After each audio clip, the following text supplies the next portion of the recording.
Mən 2 il ərzində bir dənə Azərbaycanlı gördüm, oturum verdilər. O da trans idi. Almaniyada özünüzü təhlükəsiz hiss edirdiniz.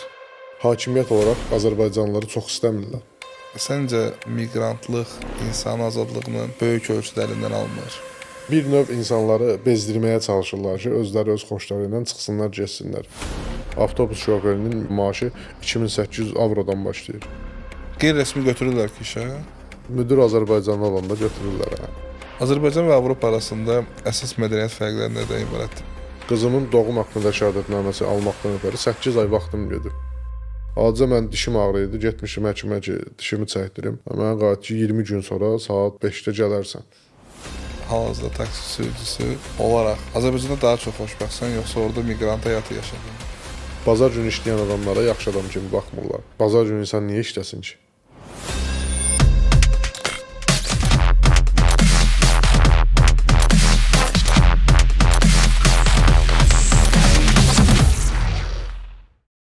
Salam, mən Hüseyn Nayevin təqdimatında Üzləşməyə baxsın. Bugünkü qonağım miqrant. Salam, xoş gəlmisiniz. Salam, xoş gördük. Özünüzü qısaca təqdim edin. Adım Salmandır, ailəliyəm, 2 övladım var. Ali təhsilliyəm və eyni zamanda Almaniyada son 4 il yaşamışam və Almaniya haqqında ətraflı məlumat vermək istəyirəm bizim Azərbaycan millətinə. Almaniyaya getməyə qərarı turist kimi vizaya başvurdunuz, yoxsa belə, yəni əvvəlcədən hansısa bir planlı şəkildə idi? Yox, mən Almaniyaya planlı şəkildə getmişəm. Yəni turist vizasına yox, maşın gətirmək vizasına da o yolla getmişəm və ailəmə də Latviya vizası alıb getmişəm. Yəni əvvəlcədən planlı şəkildə idi ki, siz ailənizlə özünüz gedirsiniz orada yaşamağa, orada həyatımızı orada qurmaq istəyirdik. Avropada nə gördünüz ki, siz orada yaşamaq istədiniz? Və niyə məhz Almaniya? Almaniya belə deyək, dünyanın 3-cü böyük iqtisadiyyatıdır. Orada insanların rifah səviyyəsi daha yaxşıdır və iş imkanları daha çoxdur. Bizi də bir növ Azərbaycan kimi dövlətlərin gəncləri daha çox inkişaf etmiş ölkələrə axın etmək istəyirlər. İş şəraitləri daha yaxşı olduğu üçün. Və mən də bu cəlb elədi. Yəni ora getmək məqsədim bu idi. Orada həyatı sıfırdan yenidən başlamaq. Amma göründüyü qədər də asan deyil, yəni. Yaxşı, turistik viza almısınızsa və yaxud sizin aldığınız vizanın belə hansı bir müddəti var da, o bitəndən sonra sizə necə yanaşdılar orada, nə ediniz, hansı prosesləri keçdiniz? Viza müddəti bitənə qədər biz, yəni ora getdik. Biz ilk öncə Macaristana getmişik. Macaristandan sonra Berlin şəhərinə getdik. Orada 2 gün oteldə qaldıqdan sonra biz orada miqrantları qəbul edən məntəqələr var. Azul məntəqələri deyirlər onlara. Biz getdik orada təhvil olduq. Orada təhvil olmaq, yəni mən gəlmişəm. O momentdə bizi qəbul elədilər, məni, yoldaşımı və uşağı qəbul elədilər. O sənədləşmə prosesləri başladı orada. Sənədləşmə prosesləri bizim barmaq izlərimizi aldılar. Bizlə bərabər bir Azərbaycanlı ailə də var idi. Azərbaycanlıları əsasən göndərirlər, saxlamırlar Berlin əyalətində. Göndərirlər Bavariya əyalətinə. Səbəb? Oranın qanunları biraz daha sərtdir miqrantlar üçün və bunlar... Bizi necə tanıyırlar ki, bizi daha sərt? Bizi Alman hakimiyyət olaraq Azərbaycanlıları çox istəmirlər. Çünki belə deyək də, Azərbaycanlı ailəsi ora gedən zaman əksəriyyəti %70, %80% ən azı ailədə bir nəfər ali təhsilli olur. Və ali təhsilli insana da bunlar bilirlər ki, hər hansı bir aşağı işi gördürə bilməzlər. Və Azərbaycanlıların da əksəriyyəti bu işlərə getmirlər, eləmirlər. Onları ən çox, məsələn, Suriyalılar, savadsız belə deyək, Suriyalılar, Pakistanlılar və yaxud da Əfqanlar onları daha çox qəbul edirlər. Çünki həm bunların ölkələrində müharibə var, həm də ki, bu insanlara nə desələr o işləri də görürlər. Onun üçün biz Azərbaycanlılara o qədər yaxşı münasibət göstərmirlər. Yəni belə deyək, onlara fəhlə statusu daha tez qoya bilirlər. Əlbəttə ki, onlar özləri zaten ali iş işləyirlər, onlar yəni qalstuklu iş işləyirlər, onlar təmiz almanlar özləri təmiz iş görürlər və yerdə qalan işləri də görməyə onlara fəhlə lazımdır ən çox. Ancaq burada 2 kateqoriyanı çıxmaq lazımdır. Bir həkimlər, bir də ki IT sahəsi üzrə, kompüter elmləri sahəsi üzrə. Bu insanlara Almaniyada çox ehtiyac var. Bu insanlar zaten o dediyiniz sahələrdə çalışan insanlar zaten bu yolla gedib orada qalmırdı. Əvvəlcədən o proqramlar vardı, hansı ki başvuru edir ki, mən gəlib proqramist olaraq belə deyim, ya da həkim olaraq çalışacağam. Və rəsmi məktublar, rəsmi yox, rəsmi deyiləndə rəsmi bir şey yoxdur ortada. Yəni həkimlər də ən azı alman dilində C1, C2 səviyyəsində bilməlidirlər. Onlar da məsələn burada 10 ildə həkim işləyib ora getsə, orada sıfırdan başlayır hər şeyi. Orada ən azı 5 il sınaq müddəti olur həkimlər üçün. Bu müddətdən sonra onlar assistent terminləri o qədər bilmirəm. Onlar yəni mərtəbə qalxırlar. Birincidən elə getdilər, dillə bilirəm, hər şey. Yəni miqrant kimi getməyə onlara ehtiyac yoxdur. Onlar miqrant kimi getmirlər. Onlar viza alırlar və həkim kimi gedirlər orada fəaliyyətlərini davam etdirməyə və mən bildiyim qədərilə Almaniyada olan Azərbaycanlı həkimlər 1200 nəfərdən yuxarıdır. Yaxşı, ilk olaraq hardan və necə başladınız? Yəni dəstəklər aldınızmı və hardan alırdınız bu dəstəkləri? Mənim yaxın qohumum yaşayır Berlin şəhərində. Mən çoxdan getmək istəyirdim. Sadəcə bu viza prosesləri biraz çətin olduğu üçün heç cür alındıra bilmirdim ora getməyi. Ancaq orada ailə qurduqdan sonra yoldaşım da belə qərara gəldi ki, getmək yaxşıdır. Ən azından oranı görmək üçün. Miqrant kimi ilk öncə fikirləşmirdi. Gələndən sonra orada yaşamaq istədi, amma alınmadı. Gedəndən sonra neçə gün sonra siz orada miqrasiyaya müraciət elədiniz? 2 gün dediniz. 2 gün sonra bəli. 2 günə necə başa düşdün ki, mən burada yaşama bilərəm? Ya hamımız turist kimi harasa gedirik də. Ya 2-3 günə sən artıq beynində bir plan var idi ki, yox, plan var idi də. Buradan gedəndə zaten mən Almaniya turist kimi yox, orada qalmaq üçün gedirdim. Yəni orada həyatımı orada qurmaq üçün. Mənim atam 1982-ci illərdə orada əsgər hərbi xidmətdə olub Magdeburg şəhərində və onun da mənə danışdıqlarından mənə daha çox xoş gəlirdi ora. Amma getdik gördük ki, hər şey yəni deyildiyi kimi deyil, hər şey fərqlidir orada. Həyat bizim Azərbaycandan gördüyümüz kimi Almaniya deyil. Yaxşı, ilk günlərdən başlayaq. İlk günlərdə çətinlik nələr idi? İlk gün çətinlik belə oldu ki, biz təhvil olandan sonra bizi rəsmi prosedurlar elədilər. Bizi gecə göndərdilər. Əslində bizə otaq ayrılmışdı orada qalmağa. Sadəcə olaraq biz getdik, otaqlar dolmuşdu, bütün otaqlar. Bizi çadıra verdilər yeri. Yəni təbii ki, bir gecə qalasıydıq orada. Yəni bu bizim üçün çox gözlənilməz bir şey oldu. Çadırda yatmaq, üstü bağlıdır hər yer. Amma evindən, şəraitindən, normal bir şəraitindən çıxıb gedən insan üçün problem məndə deyil. Uşaq, balaca körpə 10 aylıq uşaq, yoldaşım təəccüblü qaldıq ki, yəni Almaniya belə fikirləşməmişdik də biz. Fərqli olmalı. İlk gündən başladı. Amma sabahsı gün bizim biletlərimizi aldılar, bizi göndərdilər Degendorf şəhərinə. Orada Bavariyanın mərkəzi miqrasiya, Cənubi Bavariyanın mərkəzi miqrasiya yeri oradadır. Bizi göndərdilər həmin şəhərə. Almaniyada özünüzü təhlükəsiz hiss edirdiniz? Ya o çadırda belə qalanda özünüzü hamının o bildiyi və şey var da, danışdığı söz var. Təhlükəsizlik. Mən Azərbaycanda daha təhlükəsiz özümü hiss edirdim ki, nəinki Almaniyada. Yəni bizi orada mühafizəçilər zət qoruyurdu, söz yox. Biz olduğumuz yerdə mühafizəçilər var idi. Amma biz həm də o qədər böyük şəhərlərə Azərbaycanlıları ümumi miqrantları o qədər böyük şəhərlərə göndərmirlər. Ən ucqar kəndlərə göndərirlər, orada şəhərlərə göndərirlər, hansı ki əhalinin sayı azdır orada. Və bir növ insanları bezdirməyə çalışırlar ki, özləri öz xoşları ilə çıxsınlar, getsinlər. Oralarda təbii ki, təhlükəsizlik, hər şey təhlükəsizdir. Amma ümumi böyük şəhərlərdə o qədər təhlükəsizlik deyil hər şey. Yəni bu yaxınlarda da orada baş verən terror hadisələrindən də məlumatlı yəqin ki var. Yaxşı, artıq qalmağa qərar aldıqdan sonra dil problemini necə həll elədiniz? Yəni bilirsiniz ki, almanlar şovinist millətdir. Almanlar şovinist millətdir. Onlar mən deyərdim ki, Alman əhalisinin bəlkə də %90% ingilis dilini super səviyyədə bilir. Amma danışığa gələndə danışmırlar. Öz dillərində danışırlar və öz dillərində biz olduğumuz əyalətdə, Bavariyada onlar ayrı bir Bayeriş millət, özləri də Bayeriş adlanır. Onlar ləhcələri də başqadır, onların danışıq tempi də başqadır. Translate-dən istifadə edilir. Yəni onların dilini, Alman dilini öyrənmək həqiqətən çox çətindir. Necə öyrənməyi düşünürdün bəs? Yəni sən artıq qərar vermişdin ki, burada yaşayacağam, miqrantam. Orada məktəblər var idi, əsasən bu dil məktəbləri, dil kursları var idi. 6 ay, 8 ay müddətinə B2 səviyyəsinə çatdırırdı. Ancaq yazı üzərində, yəni danışıqda A2 maksimum bilmək olardı. Ancaq bu Ukrayna müharibəsindən sonra bildiyiniz kimi orada 2 milyona yaxın Ukraynalı var və onlar onlar ora gəldikdən sonra bu məktəblərdə yer tapmaq, o məktəblərə gedib dil öyrənmək çox çətin məsələ idi. Çünki ən azı 8 ay, 9 ay sonrasına sənə yer verə bilirdilər ki, bəli, sən gələ bilərsən. Təbii ki, orada miqrasiya hər bir şeyimizi qarşılayırdı. Yəni bu məktəbin pulunu, hər bir şeyi. Bir Azərbaycanlı kimi Alman cəmiyyətinə uyğunlaşmaq çətin olmadı.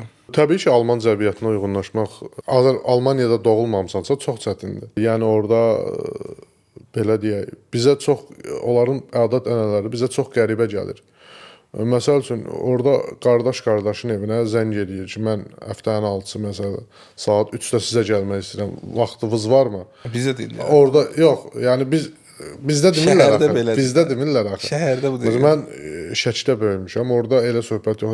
Durun Rayonlarda- getdik. Bu dəqiqə Bakıda yer Hə, durun getdik Əmingilə, getdik. Ha, biz gəlirik, vəsə. Onlar amma orada belə bir şey də var da. Orada məsələn Almaniyada bu ən çox tələbat olunan işlərdən biri qoca baxıcılığıdır. Orada insanlar fərqli olaraq Azərbaycan cəmiyyətindən qocalar özləri istəmirlər oğul uşaqları ilə qalsınlar. Pensiyalarını köçürürlər, Alterheim deyirlər. Qocalar evinə və orada gündə 3 dəfə qidalanmaq. Orada yaşayırlar, belə deyək. Mənə qəribə gələn, yəni ən qəribə gələn şeylərdən biri Cəmiyyətin və hakimiyyətin miqrantlara necə davranırdılar? Fikirləri, Cəmiyyət olaraq miqrantlara belə biz də olsaq istəmirik. Məsələn, qıraqdan gələn insanı. Amma götürəndə ki, Almaniyanın əhalisi 80 milyondur və bu 80 milyonun 20 milyonu miqrantdır. Ən çox da üstünlüyü təşkil edən 3 milyondan səhv eləmirəmsə türklərdir. Məcburdular miqrantlarla yaşamağa. Yəni miqrantlar olmasa Almaniya iqtisadiyyatı çökər. Çünki almanların bu 80 milyon içində 20 milyon qoca var. Yəni yaşı 67-dən yuxarı. Orada da 67 yaş yaşdır. 67 yaş nə qədər pensiya, 67 yaşdan sonra pensiyaya çıxırlar, işləyə bilərsən. Və 20 milyon insan işləmir, belə deyək. Və miqrantlara istər-istəməz qəbul edirlər miqrantları. Hətta bu son aylarda Almaniyanın baş naziri Olaf Scholz Özbəkistana getmişdi. Orada həkimləri, müxtəlif peşə sahiblərini dəvət edirdi Almaniyaya. Hakimiyyət özü də məcburdur. Məsələn, 2024-cü ildə, 25-ci ildə bu il Almaniyada rəsmi olaraq 50 min avtobus şoferinə ehtiyac var, sürücüsünə ehtiyac var. Bunu millət istəməsə də dövlət, hakimiyyət məcburdur gətirməyə. Çünki heç bir Alman, işçi qüvvəsi lazımdır, heç bir Alman gedib avtobus sürməyəcək. Yəni, Almanlar dediyim kimi özlərini Hitlerdən qalma bir şeydir bunlar. Özlərini yuxarı görürlər. Onlar belə xidmət sahələrində çalışmağı sevmirlər. ambisiyaları daha yuxarıdır. Təbii ki, onlar özlərini hər daim üstün görürlər. Heç bir Alman görə bilməzsiniz dönərçi işləsin və yaxud da kuryer işləsin və yaxud da avtobus sürsün. Bizimkilər amma gedib orada o işləri görmək istəyir. Bizimkilər orada o işləri görmək istəyirlər. Təbii ki, orada avtobus şoferinin vergilər çıxandan sonra maaşı 2800 avrodan başlayır. Kifayət qədər yüksək, Azərbaycanla qiyaslayanda yüksək maaşdır. Amma ailədə bir nəfər işləməyi heç cür, yəni ancaq dolanışığa bəs eləyər. Pul artırım, nəsə bir gələcəyə bir şey eləyim yoxdur orada. Günlük həyatınızı necə qurmuşdunuz və hər gündəlik rutinlərin necə? Günlük həyatımız belə idi ki, orada terminlər var çoxlu. Yəni termin dediyimiz hər hansısa bir dövlət orqanına getməlisən, o vaxt verir. Yəni, filan vaxtı saat, məsələn həftənin 2-si saat 3-də gələrsən. Bir gün ora gedirik, bir gün o birisi terminə gedirik, bir gün dişimi məsələn ağrıyır, həkim yazıb 20 gün sonra termin verib gedirik ora. Belə evdə uşaqlarla günlük həyatımız yəni bundan ibarətdir. Sıxıcı. Yəni əgər bir insan Azərbaycanda oturaq işləyirsə, o ora normal gələ bilər, amma məsələn mənim kimi taksi fəaliyyətinə məşğul olan, yəni gəzməyi sevən insan üçün orada çox yaşaya bilməz, sıxıcıdır. Sizin kimi miqrant həyatı yaşayan Azərbaycanlı dost-tanışınız var idi? Var, indi də var, yaşayırlar orada, amma belə deyək də Azərbaycanlılara %95% oturum vermirlər. Mən 2 il ərzində bir dənə Azərbaycanlı gördüm, oturum verdilər, o da trans idi. Orada bizim Azərbaycanlı tanış dostlarım da var. Onlar məsələn gediblər, bu qocalara baxma, Alterheim məktəbində oxuyurlar. Amma miqrasiya onlara icazə verəcəkmi, verməyəcəkmi bu biraz sual altındadır. Çünki verməmə ehtimalı daha çoxdur. Orada ilk məsələn gedəndən sonra göndərirlər kampa göndərirlər. Məhkəmə prosesləri keçirilir. Niyə gəlmisən, nədən gəlmisən, səbəb nədir gəlməyə? 3 də bir yol intervyu, ilk öncə yol intervyusu keçirirlər. Sənin barmaq izi alırlar, ümumi soruşurlar, hardan gəlmisən, necə gəlmisən, nətər gəlmisən, nə qədər pul vermisən gəlməyə. Ondan sonra ikinci intervyu o elə belə olur və üçüncü məhkəmə, ümumi hakim, vəkil və ümumi məhkəmə keçirir. Yəni. O məhkəmənin də qərarından asılı olaraq Azərbaycanlıların əksəriyyətinə neqativ verirlər. Neqativ aldıqdan sonra nə orada davam Neqativ edirsən? aldıqdan sonra, yəni qalmağa davam eləyirsən orada, yəni şəxsiyyət vəsiqəsi, Ausweis deyirlər almanlar. Şəxsiyyət vəsiqəsi verirlər. Orada qeyd olunur tarix filan qədər, tarixə qədər etibarlıdır. O müddətdə bitdisə vaxtı verirsən, dəyişirlər, vaxtını uzadırlar, dəyişirlər. Və sən tam olaraq orada neqativ verildi, mən gedirəm, o söhbət yoxdur. Vəkil tutursan, vəkillə danışırsan, vəkil yenidən sənin adından məhkəməyə etiraz edir, bir üst məhkəməyə apellyasiya şikayəti verirsən. Amma bu apellyasiya şikayətdə nə dərəcədə sənin xeyri və olacaq, olmayacaq, o da müəmmalı məsələdir. Amma əksəriyyətində olmur. Yalandan yerə vəkillərə 2400, 2500 və daha çox avro pul yedirirlər. Yaxşı, bir dəqiqə, bir şey başa düşmədim. Neqativ alırsansa, sən işləyə bilmirsən. İşləmə icazəsi vermirlər. Ancaq 9 aydan sonra, mənə 9 aydan sonra işləmə icazəsi vermişlər. O da necə bir şeydir? Yəni, sən iş tap, gətir bizə Vertrag deyirlər. Arbeitsvertrag, iş müqaviləsi. Yəni, gətir bizə, biz baxaq, görək sənə icazə veririk, yoxsa vermirik. Və bu sənin işləməyin, sənin məhkəmə prosesində heç bir aidiyyatı yoxdur. Yəni, mən işlədim, bunlara vergi verdim, mənim heç bir aidiyyatım yoxdur o məhkəmə prosesinə. Amma belə bir şey də var, bizim bir yaxınımız var idi, o çörək fabrikində işləyirdi. Hardasa 9 ay, səhv eləmirəmsə 10 ay işlədi orada. Bunu axırda deport gəldi, amma deportdan qaça bildi. Axırda özü yazdı, gəldi, geri döndü. Məsələn, ona kağız vermişlər, 9 ay ərzində 15.000 səhv eləmirəmsə evro vergi tutmuşlar ondan. Ona bir kağız vermişlər ki, nə vaxtsa Almaniyaya qayıtsam, dediyim həmin Deggendorf şəhərindən, yaxınlaşıb oradan sosialdan, həmin 15.000 evrovu geri ala bilərsən, yəni. Ödədiyin vergini geri qaytaracaqlar. Amma işləmirsənsə, sənə verilən miqrant sosial yardım deyək də. Bəli. O məbləğlə sadəcə evində oturub, orada verilən sənin yerdə, sığınacaqda oturub yaşayırsan. Yəni. Bəli, o sığınacaqda yaşayırsan. Yəni, sığınacaq deyəndə opşitellər, belə deyək. Yəni, orada hamam opşudur, hamam tualet opşudur, yemək pişirən yer ümumidir, paltar yuyan yer ümumidir. Sadəcə otağın ayrıdır və otağında bir dənə xaladenik var. Sən hansı işdə işlədin? Yəni mən işləmişəm, sadəcə ailə vəziyyəti ilə əlaqədar olaraq, yəni geri döndüm. Berlində o çatdırılma şirkəti var, Hermes. Orada çatdırılmada işləyirdim. Orada bugünkü gündə Almaniyada poçt sistemi çox yüksək inkişaf edib. Yəni. Rəsmi işləyirdin, yoxsa qeyri-rəsmi? Qeyri-rəsmi işləyirdim. Qeyri-rəsmi götürürlər ki işə? Müdür Azərbaycanlı olanda götürürlər. Müdür Azərbaycanlı idi. Təbii ki, o da güvənirdi. Yəni, hər adama da vermirdi onu. Ford markalı maşın, yəni ondan çatdırılma eləyirdik, belə deyək. Sən sürücülük vəsiqənin zaten yox idi, almışdın oranın sürücülük vəsiqəsi? Yox, oranın sürücülük vəsiqəsi təbii ki, yox idi. Çünki orada sürücülük vəsiqəsi almaq üçün ən azı bizim pulla 3000 manata yaxın pulun çıxmalıdır. Rüşvət kimi? Yox, orada rəsmidir hər şey. Yəni, bizim vəsiqə orada 6 ay işləyir. 6 aydan sonra sən mütləq şəkildə Alman sürücülük vəsiqəni dəyişməlisən. Məktəbə yazılmalısan, sürücülük məktəbinə. Ondan sonra dərslərə getmirsən, amma 1000 dənə sual verirlər. Hazırlaşırsan, 25 dənə sual düşür. Onlara cavab yazandan sonra 10 saat maşın sürməlisən müəllim yanında. Bunda hər bir saatı 80-90 evrodan başlayır. Bunlar hamısı rəsmi rüsumdur. Bunlar hamısı rəsmi rüsumdur. Ən axırda polis oturur yanında, yol polisi oturur müəllimin arxada və sən şəhəri belə deyək, bir kruq sürürsən. O okey verdisə, prava alırsan, ondan sonra Alman pravası. Sürücülük vəsiqən olmayan necə idarə edilməz? Polis saxlamırdı sənə? Yox, orada belə hər kəs bu çatdırılmadan istifadə elədiyinə görə orada çatdırılma xidmətinə ümumiyyətlə polis çox ilişmirdi, belə deyək.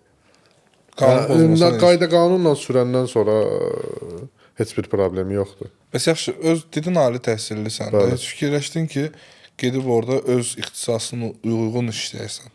Ali təhsili mən tarix və coğrafiya Xəzər Universitetini bitirmişəm. Tarix və coğrafiya müəllimiyəm ixtisası. Amma orada diplomu gedirsən. tanıtmağa ən azı bir 500 evroya yaxın pul istədilər. Yəni bu rəsmi surətdədir. 500 evroya yaxın pul çıxır diplomun tanınmağa. Amma bu da hər şey deyil. Ən azı mən B2 səviyyəsində dil bilməliyəm, amma mən məktəb müəllimi işləyə bilmərəm. Muzeydə işləyə bilərdim. Yəni maraqlanmışdın. Bəli, muzeydə işləyə bilərdim. Amma müəllim işləmək üçün mənim ən azı 2 illik oranın kursu var. Onu qurtarmalıydım, bitirməliydim ondan sonra.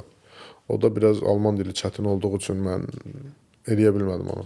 Yəni karyera Marağım da yox idi, yəni o gedim müəllim işləyim. Elə işləyən idim, Azərbaycanda işləyərdim. Azərbaycan və Avropa arasında əsas mədəniyyət fərqləri nədən ibarətdir və sizin üçün ən gözlənilməz və ən maraqlı mədəni fərq nə idi? Mədəniyyət fərqləri, yəni ilk öncə mənim Almaniyada xoşuma gəlmədiyim, yəni bir Azərbaycanlı olaraq yaşlı ata və analarını qocalar evinə yerləşdirmək. Yəni bəlkə də orada doğulan uşaq üçün Azərbaycanlı da olsa, orada doğulub, orada böyüyüb boya başa çatan uşaq üçün o normal ola bilər, o cəmiyyətdə böyüyübdür. Amma Azərbaycandan gedən insan üçün çox qeyri-adi bir şeydir, yəni. Mən əminəm ki, yəni heç bir Azərbaycanlı öz ata-anasını gedib qoymaz qocalar evinə. Mədəniyyət demişkən, elə mədəniyyətin ən böyüyü Azərbaycandadır həqiqətən də. Yəni bizim bəstəkarlar olsun, müğənnilər olsun, korifeylərdən söhbət gedir təbii ki. Təbii ki, almanlarda da elm sahəsində bu ağır metallurgiya sahəsində çox böyük işlər var. Onlar öz yerində də dünya səviyyəli tanınmış bir yerdə dururlar. Mədəniyyətləri məsələn orada Bavariyada əsasən onların öz məsələn hər oktyabr ayında Oktoberfest keçirilir Münhen şəhərində. Biz müsəlman olaraq biraz içmirik də belə deyə. Onlarda yəni pivə onların ən xoş Bavariya pivəsi dünyada məşhurdur və Azərbaycanda da elə. Pivə festivalıdır Oktyabr-fest. İnsanlar da müəyyən qruplar gəlir, mahnılar oxuyur. Çox fərqli bir şeydir. Yəni Azərbaycanın üçün Oktyabr-festdə Münhendə olmaq başqa ab-hava yaradır. Avropada olan, amma Azərbaycanda olmayan və ya tam tərsi. Azərbaycanda olan, Avropada olmayan nə kimi şeylərə rast gəldin? Məsələn, Avropada, Azərbaycanda olub, Avropada olmayan ən belə Azərbaycanın markası olan Asan Xidmət Mərkəzləri. Yəni Avropada ümumiyyətlə mən bura gələndə, Azərbaycana geri dönəndə hardasa bir bəlkə də 200 səhifəli poçt məktublar tulladım, yəni. Orada hələ də məktublaşma sistemidir və Azərbaycandan Almaniya vahid dövlət kimi görsənirsə vahid dövlət, amma orada yaşayandan sonra baxırsan ki 16 dənə əyalətdir. Hər əyalətin də öz parlamenti, yəni öz parlamenti, öz baş naziri, öz qanunları var və orada da hərəsi nədirsə odur qayda qanunları. Orada yəni bu Asan Xidmət Mərkəzi Almaniyada yaradılsa, məncə yarada bilsələr çox gözəl sistemdir. Əslində bir çox ölkələrdə yoxdur. Yoxdur, bir çox ölkələrdə yoxdur. Yəni bu məsələn mən şəxsiyyət vəsiqəmi dəyişmək üçün 2 ay gözləmişəm orada. 2 aya gəlib. Mənim orada qızım dünyaya gəldi. Qızımın doğum haqqında şəhadətnaməsi almaqdan ötəri 8 ay vaxtım gedib. Çünki mənim pasportlarımızı istədilər, verdim. Bizim nikah şəhadətnaməmizi verdim. Ancaq dedilər biz bunu qəbul eləmirik. Bu acı kağız parçasıdır. Mən yenidən göndərdim o Azərbaycana. Azərbaycanda Asan Xidmət Mərkəzində Ədliyyə Nazirliyi təsdiqlədi. Onu apostol olundu. Sonra Xarici İşlər Nazirliyi təsdiqlədi. Sonra bir ay sonraya Azərbaycan Alman konsulluğundan, Bakıda olan Alman konsulluğundan termin aldım. Alman konsulluğu da təsdiqlədi. Ondan sonra gəldi biz olduğumuz şəhərə göndərildi. Onun əsasında bizə doğum haqqında şəhadətnamə verdilər. Və yenidən mən Azərbaycan səfirliyə müraciət edirəm ki, qızıma yəni geri dönüş haqqında sənəd almaq istəyirəm. Bu vaxtı dedilər göndərməlisən, orada bir idarə var, bir üst qurum o təsdiqlədi onu. Sonra Azərbaycan dilinə tərcümə olundu. Ondan sonra göndərdim Azərbaycan konsulluğuna. Səhv eləmirəmsə 2 aya Azərbaycandan cavab gəldi, vətəndaşlığı müəyyən olundu və identifikasiya nömrəsi, fin nömrə verildi. Ondan sonra da mən yenidən getdim Azərbaycan səfir konsulluğuna geri dönüş haqqında sənəd aldım. Ondan sonra gələ bildim Azərbaycana yəni. Bürokratiya dəhşət dərəcədə çoxdur Almaniyada. Başqa Azərbaycanda olan və Almaniyada olmayan mən ağlıma gələn deyim həkim məsələsi. Hə, həkim məsələsi. Orada məsələn bir yeriniz ağrıyır, deyək böyrəyiniz ağrıyır, getmirsiniz, zəng edirsiniz həkimə. Məsələn deyək ki, indi mart ayıdır, deyir may ayının və yaxud iyun ayının 5-i saat 10-da gələrsən. Yəni sən əgər ölmürsənsə, vəziyyətin ölümcül deyilsə, sıradır orada, yəni sığorta sistemidir. Təbii ki, hər şey pulsuzdur. Yəni sığorta o maaşlarından tuturlar da, sığorta sistemi, tibbi sığortadır. Ancaq çox yəni bu gözləmək, bu terminlər insanı çox yorur. Almanlar üçün normaldır, çünki onlar gözlərini açıb elə görüblər. Amma biz üçün yenə də Azərbaycan yaxşıdır. Yəni bir dənə də məsələ vardı. Onlar mütəmadi olaraq check-up edir axı. Biz onu eləmirik. Eləmirlər. Yox, bax. Yox, mən görməmişəm. Tanıdığım almanlar var idi. Onlar sığortasının içində var axı check-up proqramı. Yox, var amma yəni harası ağrıyanda gedirlər də. Dursunlar ağlıma gəldi bir gün gedim check-up eləməyə getmirlər. Haramsa ağrıyır, gedirəm. Məcburi deyil yəni. Kim istəsə, bizdə də var da Azərbaycanda. Könüllüdür. Hə, bizdə də var. Amma məsələn o baxımdan Azərbaycan daha yaxşı. Orada məsələn bir dənə ambulansın zəngə gəlib səni xəstəxanaya aparmağı 800 evrodur qiymət olaraq. Təbii ki, sığorta ödəyir o pulu, amma pul olaraq 800 evro sığorta ödəyir onu. Amma Azərbaycanda elə deyil, yəni bizdə hər cəhətdən yaxşıdır. Bizdə pulsuz gəl. Bizdə də pulsuzdur, sözcü pulsuzdur. Yox, nə barədə yaxşıdır? Daha tez müayinə oluna bilərsən. Yəni baxırlar, haran ağrıyır, necədir, nətə. Orada yox, orada acı mən dişim ağrıyırdı, getmişim həkimə ki, dişimi çəkdirim. Mənə qayıt ki, 20 gün sonra saat 5-də gələrsən. Orada məsələn yoxdur, toy yoxdur. Toy eləmə 2 nəfər, 2 dənə padruqası getdilər, məscid yoxdur, kilsədə papaz qıldı nikahlarını, bitdi getdi. Ondan da sonra getdilər bir pivəxanada oturdular, pivə içdilər. Bu qədər. Onların toyları bundan ibarətdir. Mən gördüyüm qədərilə. Amma məsələn orada çoxdan yaşayan Azərbaycanlıların toyları, hətta Azərbaycandan müğənnilər də çağırırlar toylarına, yəni öz adət-ənənələrimizi saxlayıblar orada. Azərbaycanda olub Almaniyada olmayan belə bir şey. Axşam saat 8-də balaca şəhərlərdə, axşam 10-da böyük şəhərlərdə demək olar həyat durur. Marketlər, hər yer bağlanır. Ancaq işləyən 24 saat böyük şəhərlərdə türk dönərxanalarıdır, belə deyək. Yəni, türk restoranlarıdır. Qalan başqa, bir də böyük şəhərlərdə gecə klublarıdır, belə deyək, açıq olan yerlər.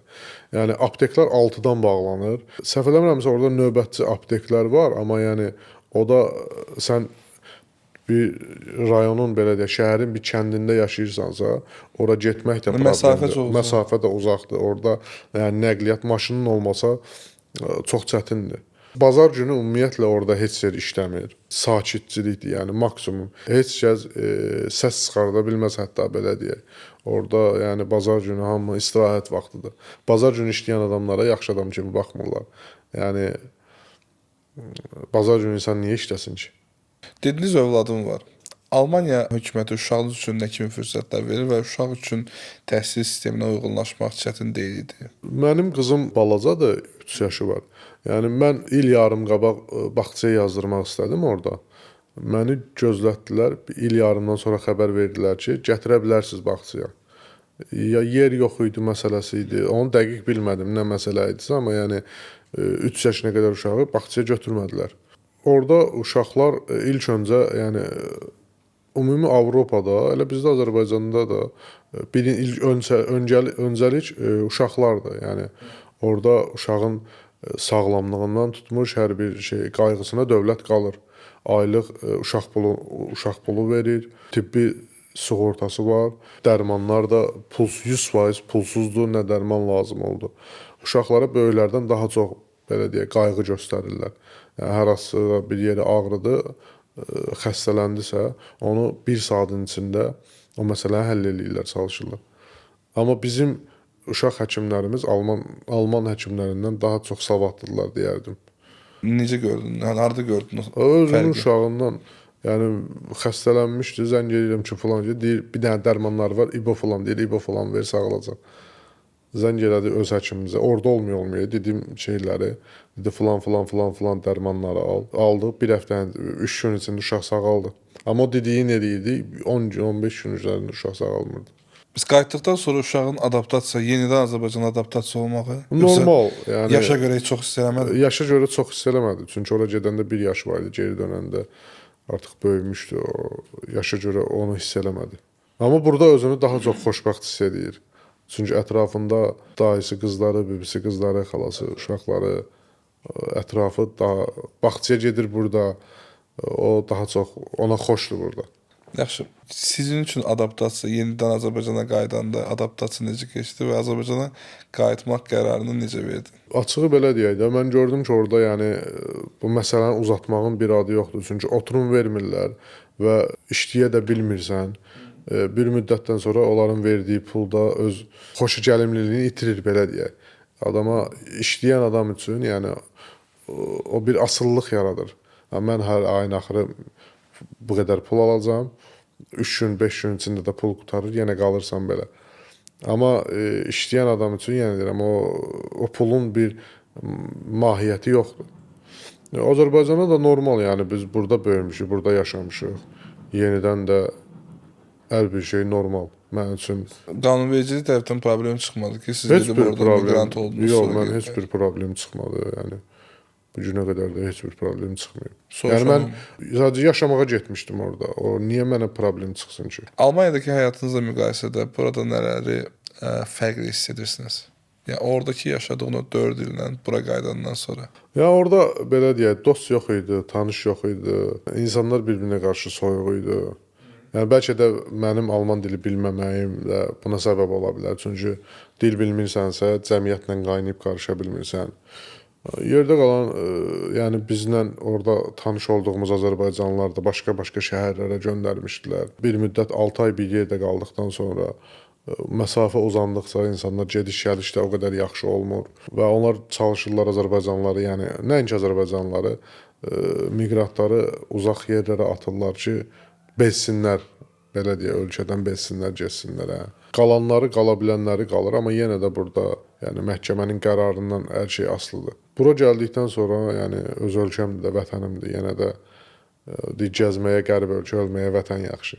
Yəni, hər şeylə yenə Azərbaycan yaxşıdır. Amma sən gəzməyə getməmişdin. Mən qalmağa getmişdim, həm də ki, gəzmək kimi də fikirləşmək olar da bana. Yəni mən getdim, demək olar Almaniyanın hər yerini gəzmişəm. Təbii ki, təbiət olaraq çox gözəl yerlərdir.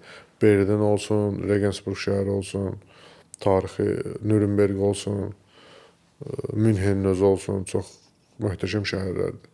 Miqrant həyatı yaşamış birisi kimi, səncə miqrantlıq insan azadlığının böyük ölçülərindən almır? Alır. Yəni sən sadəcə olaraq qəfəs belə deyək də, türmədə deyilsən də, yəni sənin qapını bağlamayıblar. Başqa cəhətdən alır, təbii ki. Müəyyən yerə getmək üçün icazə almalısan. Mən bir həftəlik, 10 günlük olmayacam. Onlar sənə icazə verəcəklər, verməyəcəklər. İşləməyə icazə verirlər, vermirlər. Belə heç kim səni tutub saxlamır, amma hər halda qısıtlaşdırır, belə deyək, məsələn. Müəyyən bir ramkaların Ramka, bəli, müəyyən bir çərçivənin içində olursan. Yaxşı, hazırda nə işləyirsən? Taksi fəaliyyətinə məşğulam. Yaxşı, taksi sürücüsü, hal-hazırda taksi sürücüsü olaraq Azərbaycanda daha çox xoşbəxtsən, yoxsa orada miqrant həyatı yaşadın? Mən burada taksi sürücüsü olaraq daha çox xoşbəxtəm. Nəinki orada aylıq pul verirdilər, orada qalmağa. Burada hər şey, burada canlanma var. Həyat qaynayır. İnsanlar bir-biri ilə normal münasibətdədirlər. Deyirsən, gülürsən, dilini başa düşürsən, əsas. Orada yox, orada heç nə başa düşmürsən, danışırlar. Google Translate ilə də nəsə danışırsan, o sənə indi süni zəka azad inkişaf edir. Onlarla bitər, başa düşür bilirsən. Amma telefon olmasa qaldın da, yəni heç bir iş görə bilmirsən. Yenidən xaricə getməyi düşünürsünüzmü və getsəz yenə Almaniya yoxsa Avropa olaraq haranı seçərdiniz? Yəni həyat da yaşayırıq, əlbəttə ki, yəni istəyərəm, amma bu dəfə Avropaya yox, okean o bir tayına, Kanadaya və yaxud da Amerikaya getmək istəyirəm. Niyə də?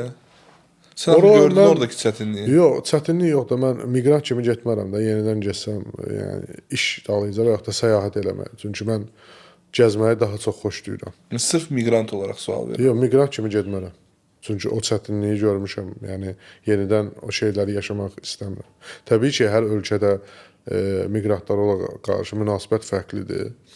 Amma hər halda mən yenidən istəmərəm o əziyyətləri çəkmək. Son olaraq səndən buradan bizi izləyənlər və miqrantlıq həyatı arzulayanlar, buradan ümumiyyətlə köçüb başqa ölkədə yaşamaq istəyənlərə nə kimi məsləhətlər görməyini istəyərəm. Əgər elə bir fikirləri varsa, əvvəlcədən nəyi etməlidirlər? Sənin etmiş olduğun ya səhvlər varsa, ya düzlər varsa, onlardan və nəyi əvvəlcədən götür-qoy eləməlidirlər, nəyə getdiklərini necə bilməlidirlər? Belə deyək də, ilk öncə fikirləşməlidirlər ki, bunlar yeni bir ölkəyə gedirlər və burada nələri varsa orada onlar yoxdur. Sıfırdan başlayırlar. Başqa bir dil, başqa bir mədəniyyət, başqa bir cəmiyyət. Maddi mənəvi hər şey. Maddi, mənəvi hər şey sıfırdır orada, yəni. Yəni burada maddi nələrisə varsa, onu mən orada çox insanlar tanımışam, ailələr. Evlərini, eşiklərini satıb gediblər, amma görüblər ki, onlara deyilən kimi deyil. Əslində fərqlidir hər şey. Yəni eləməsinlər. Mənim danışdıqlarım hər biri başıma gəlib olan şeylərdir. Yəni mən istəmirəm millətimiz getsin orada pis vəziyyətdə yaşasın. Pis vəziyyətdə yaşamırlar, yəni qalmağa yerlərini verirlər. Amma yəni sən yadsan, nə qədər də olmasa sən o ölkəyə yadsan, o mədəniyyətə yadsan və çox çətin olur o adaptasiya olmaq prosesi, çox çətin prosesdir. Yəni, uşaqlar varsa, uşaqlar bağçaya gedir, məktəbə gedir, onlar tez adaptasiya ola bilirlər. Amma biz 50 ildə yaşasaq yenə də yəni özümüzü buraxa bilmirik. Yəni alman ola bilmərik heç vaxt. Uşaqlarımız ola bilər. Fikirləşsinlər, əgər getmək istəyirlər, oxuyub getsinlər. Ən azı alman dilini B2, B1 səviyyəsində öyrənsinlər. İndi yeni peşələr, məsələn, Ausbildung təhsili var, peşə təhsili. Müxtəlif sahələr üzrə var. Ausbildung sahəsinə getsin. 3 illik həm işləyirlər, həm oxuyurlar. Ondan sonra da müqavilə bağlayıb Almaniyada rahat yaşaya bilərlər. Yəni və yaxud da ailələrdən yalnız, məsələn, kişilər gedib orada bir şərait qurub, ondan sonra ailə birləşməsi ilə apara bilərlər. Yəni, kör-körənə getməyin heç bir adı yoxdur. Onsuz da yenidən qayıdıb bura gələcək və əldə də itirilmiş illər, əldə də heç bir şey olmamış. Yəni, ondansa burada vaxt itkisi, boşu-boşuna vaxt itkisi. Turist kimi yəni gedib, gəzib gəldilər sadəcə, bu qədər. Çox sağ ol gəldin, çox sağ ol dəvətimizi qəbul edin, fikirlərini bölüşdün. Sənə Azərbaycandakı həyatında bol uğurlar. Çox sağ olun, təşəkkürlər. Bu videonun da sonuna gəldik. Üzləşməyə baxırdınız. Gələcək bölümlərimizdə qonaq qismində kimləri görmək istəyirsinizsə şərh bölməsində qeyd edə bilərsiniz. Kanala abunə olmağı, videonu bəyənməyi və paylaşmağı unutmayın. Özünüzə və üzünüzə yaxşı baxın.